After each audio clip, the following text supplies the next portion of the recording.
Hello students, आज हम तर्कशास्त्र के अपने पेपर का एक नया विषय ले रहे हैं, भाषा के कार्य और उपयोग। Functions and usages of language.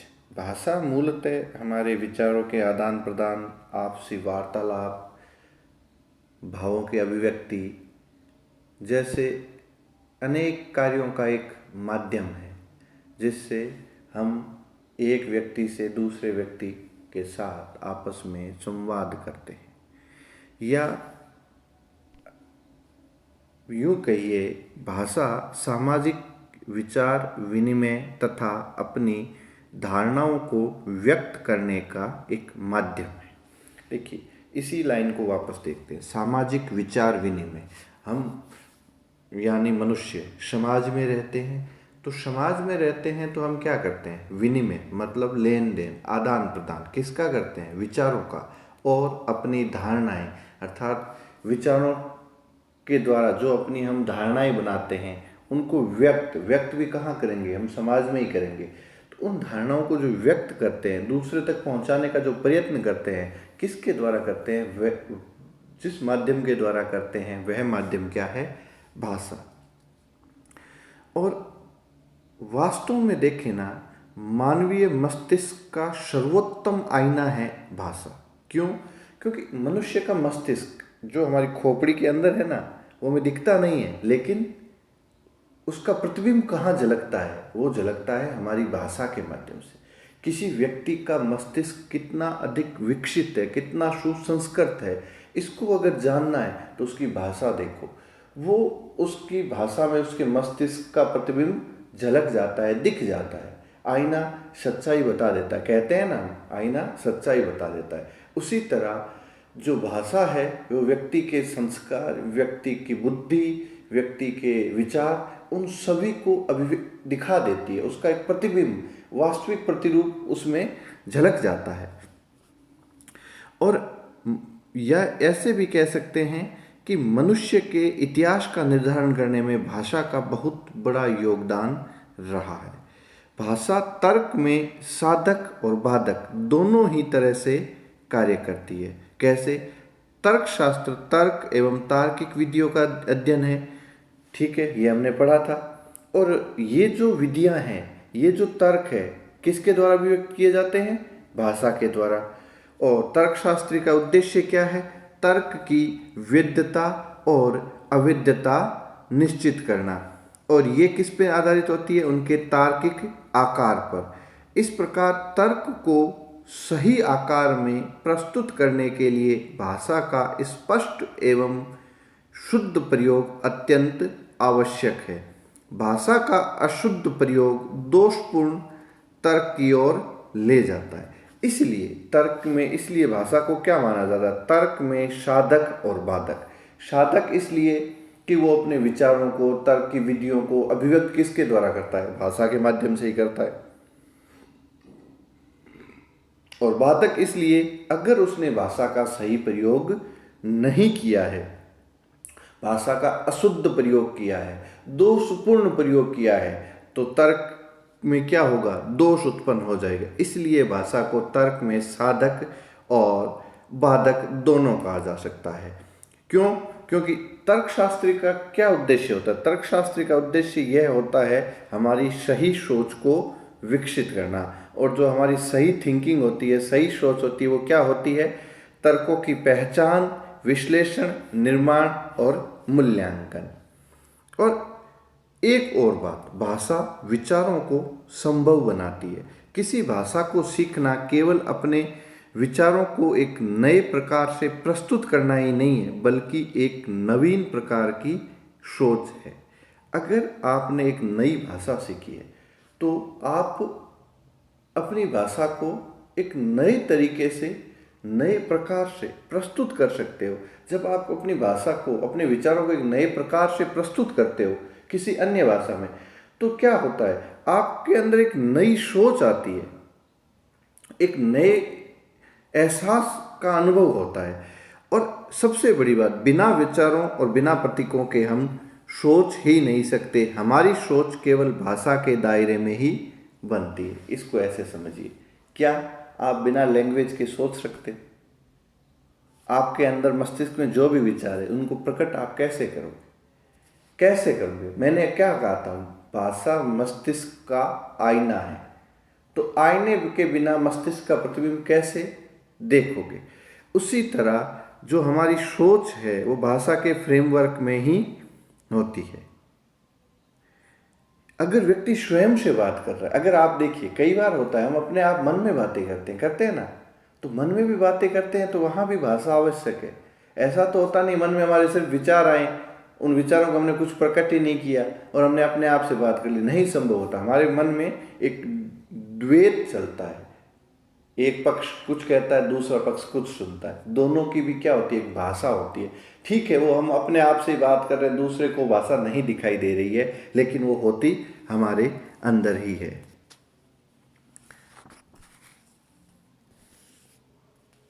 भाषा मनुष्य के लिए बहुत प्रकार से उपयोगी है, ये हम आगे देखेंगे। सबसे पहले हम देखते हैं भाषा के कार्य। भाषा का अध्ययन करते समय उसके द्वारा किए जाने वाले कार्यों और इन कार्यों को क्रियान्वित करने में प्रयोग किए जाने वाले वाक्यों का अध्ययन करना भी आवश्यक है।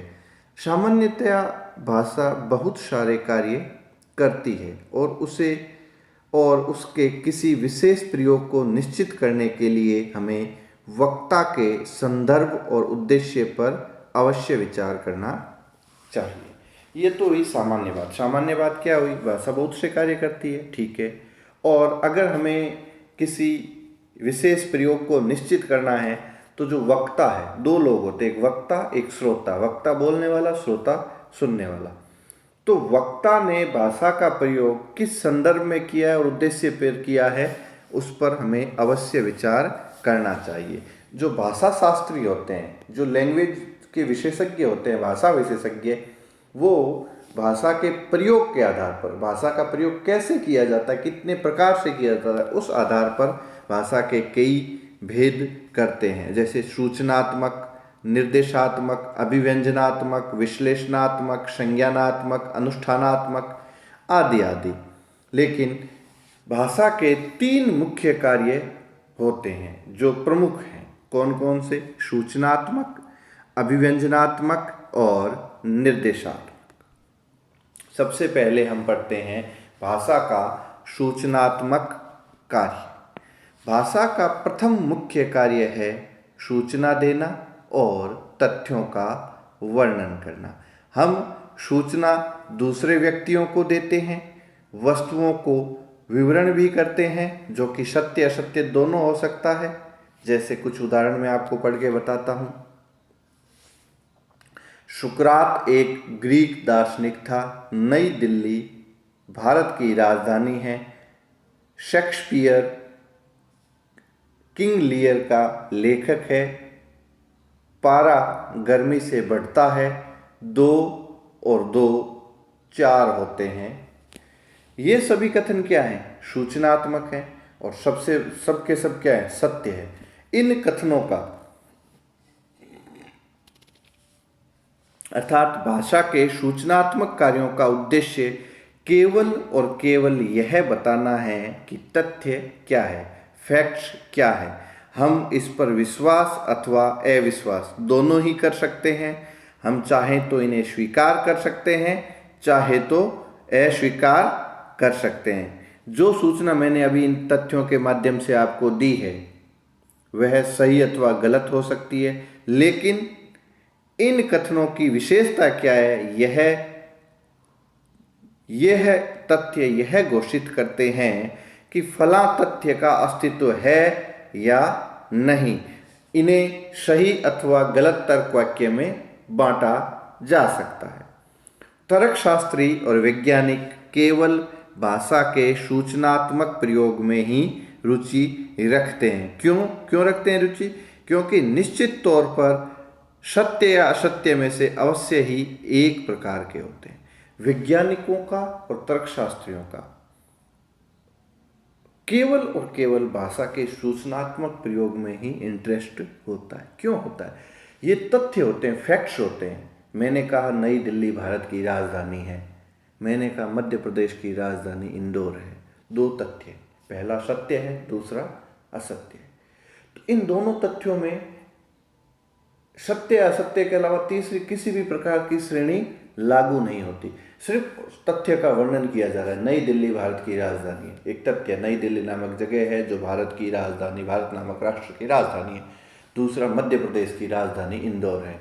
मध्य प्रदेश नामक एक राज्य है जिसकी राजधानी मैंने इंदौर बताई है, जबकि उसकी राजधानी भोपाल है। तो यहां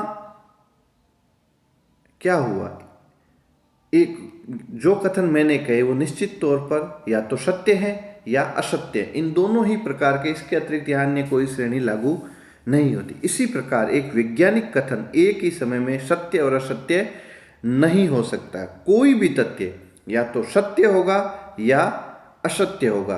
और जब वैज्ञानिक अपने किसी निष्कर्ष को सुनिश्चित करता है तो उसके इस तथ्य की यही विशेषता होती है, वो तो या तो सत्य होता है या असत्य होता है। भाषा का सूचनात्मक प्रयोग ही कथनों को यथा तथ्य अर्थात तथ्यों के जैसा ही बनाता है। अब दूसरा, अगला कार्य भाषा का अभिव्यंजनात्मक कार्य।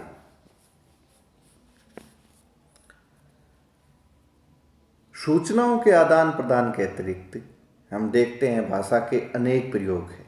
इनमें से बहुत से प्रयोग अतार्किक हैं। हम क्या करते हैं, कई बार तथ्यों को सत्य या असत्य सिद्ध करने के लिए भाषा का प्रयोग नहीं करते। हर बार आप जो भाषा का प्रयोग करते हो, क्या सिर्फ इसलिए करते हो कि किसी तथ्य को सत्य बताया जाए, किसी तथ्य को असत्य बताया जाए, असत्य सिद्ध किया जाए? नहीं, हम इसके अतिरिक्त भी भाषा के कई प्रयोग करते हैं। क्या करते हैं, कई बार वाक्यों का प्रयोग सूचना देने की दृष्टि से ही नहीं होता, वरन वक्ता श्रोता में एक विशेष प्रतिक्रिया को जगाने के लिए, उन्हें किसी कार्य की प्रेरणा देने के लिए और कई बार किसी कार्य को करने के लिए होता है। क्या होता है, क्या करता है अभिव्यंजनात्मक कार्य? वक्ता की भावनाओं, विचारों, व्यवहार को दिखाने के लिए किया जाता है। श्रोता में विशेष प्रतिक्रिया जगाने, उन्हें किसी कार्य की प्रेरणा देने के लिए किया जाता है। यह कथन निश्चित रूप से न तो सत्य होते हैं और न ही असत्य होते हैं। इन कथनों की सत्यता और असत्यता के रूप में निश्चित रूप से नहीं कहा जा सकता। भाषा का अभिव्यंजनात्मक प्रयोग के द्वारा हम अपनी प्रसन्नता, अप्रसन्नता, सुख दुख को व्यक्त करते हैं। जैसे कोई खेल खेला जा रहा है, उसमें खिलाड़ी क्या कहता है, या इसको ऐसा देख लीजिए, आप खेल रहे हैं अपने फ्रेंड्स के साथ, आजकल मोबाइल में लूडो चलता है, आप लूडो ही खेल रहे हैं, आप जीत गए तो आपने कहा मैं जीत गई। तो यहाँ क्या है, सिर्फ आपने अपनी प्रसन्नता व्यक्त की, कोई सूचना नहीं दी, मैं जीत गई। इसमें कोई सूचना नहीं है, सिर्फ व्यक्ति की प्रसन्नता है। इसके देखिए अभिव्यंजनात्मक वाक्यों के कुछ उदाहरण मैं आपको बताता हूँ। इंद्रधनुष सुंदर है, क्रिकेट एक महान खेल है, आराम आ गया, ओ बहुत अच्छे, हे भगवान ये क्या हो गया, बहुत अच्छा, आश्चर्यजनक, इमेज। इस तरह के कथन और विचार को, जो भावनाओं को हम व्यक्त करते हैं, वह क्या होती है, भाषा का अभिव्यंजनात्मक कार्य। श्रोता के मन में प्रेम, क्रोध, नफरत की भावना जगाने के लिए अभिव्यंजनात्मक भाषा का प्रयोग प्रभावपूर्ण तरीकों से किया जाता है। कविताओं में आपने देखा होगा, या नेताओं के भाषण में, भाइयों और बहनों, या फिर कुछ इस तरह से, जो ये व्यक्ति खड़ा है वो ये चाहता ही नहीं है कि आपका भला हो। क्यों चाहेगा ये? क्या ये आप में से एक है? नेताओं के जब हम ऐसे भाषण सुनते हैं तो वहां उसका उद्देश्य क्या होता है? श्रोताओं को, जो सुनने वाले हैं, उनको प्रभावित करना। या जब कवि कविता का पाठ करता है, वीर रस की, श्रृंगार रस की, प्रेम रस की जो भावनाएं कवि बता रहा है, उसका उद्देश्य क्या होता है? श्रोताओं के मन में भी वैसे ही भाव लाना। और वहां कोई कवि सूचना नहीं दे रहा होता, अपने अंदर की भावनाएं व्यक्त कर रहा होता है हमारे सामने। और उन भावनाओं पे आप सत्यता और असत्यता का कोई मापदंड लागू नहीं कर सकते। क्यों? क्योंकि वो ना तो सत्य होती है ना असत्य होती है। तो इस प्रकार यह है भाषा का अभिव्यंजनात्मक कार्य। तीसरा है भाषा का निर्देशात्मक कार्य। कई बार हम क्या करते हैं, भाषा का प्रयोग एक विशेष कार्य को करने के लिए करते हैं। क्या होता है? शब्द एवं वाक्य कई बार प्रत्यक्ष क्रियान्वयन का कारण होते हैं। एक व्यक्ति भाषा के द्वारा अन्य को आदेश, निर्देश, अनुरोध एवं सलाह दे सकता है, किसी कार्य को संपन्न करने अथवा रोकने के लिए विवश कर सकता है। आदेश देना भाषा की निर्देशात्मक अभिव्यक्ति का एक बड़ा समूह है। प्रश्न पूछना भी भाषा का निर्देशात्मक उपयोग होता है, क्योंकि प्रश्न का उद्देश्य भी किसी प्रकार किसी उत्तर को जानना होता है। कुछ उदाहरण लीजिए। दरवाजा बंद कर दो, कृपया मुझे अपना पेन दो, मेरी सलाह है तुम कक्षा में समय पर आओ, क्या कल अवकाश होगा सर? सीधे जाओ, दाएं मुड़ जाना।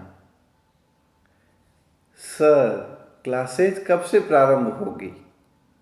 सावधान, यहां आओ।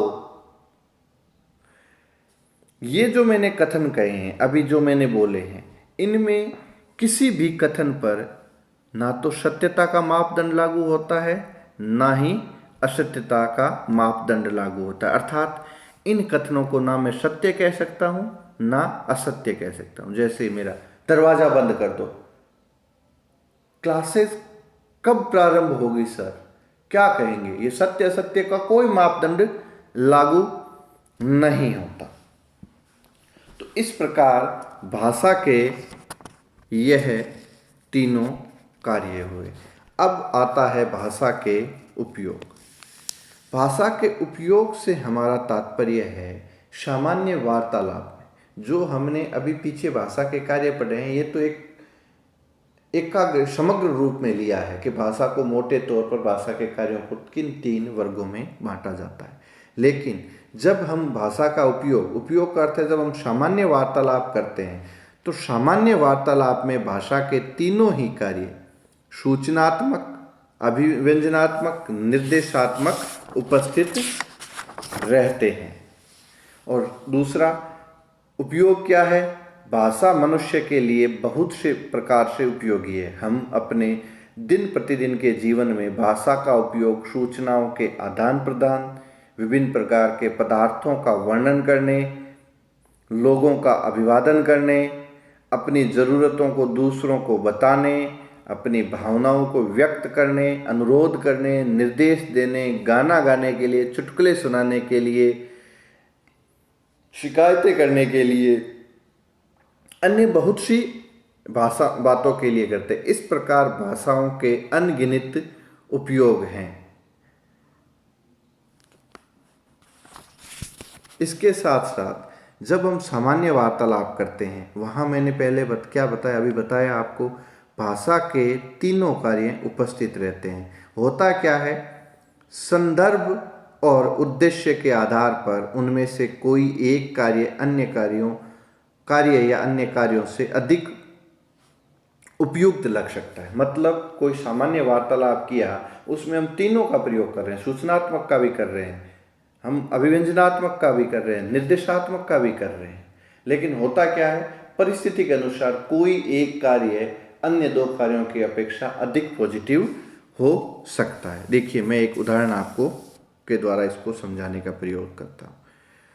आप कक्षा में बैठे हो, हम जब अपनी कक्षा में होते हैं तो नेशनल हैंडलूम दिखाई देता है सामने, या कोई भी उधर की बिल्डिंग दिखाई देती है स्टेशन रोड की, तो उसमें हम देखते हैं, या मैं उस इमारत की तरफ आपको इशारा करके कहता हूँ, उस इमारत में आग लग गई है, उस इमारत में आग लग गई है।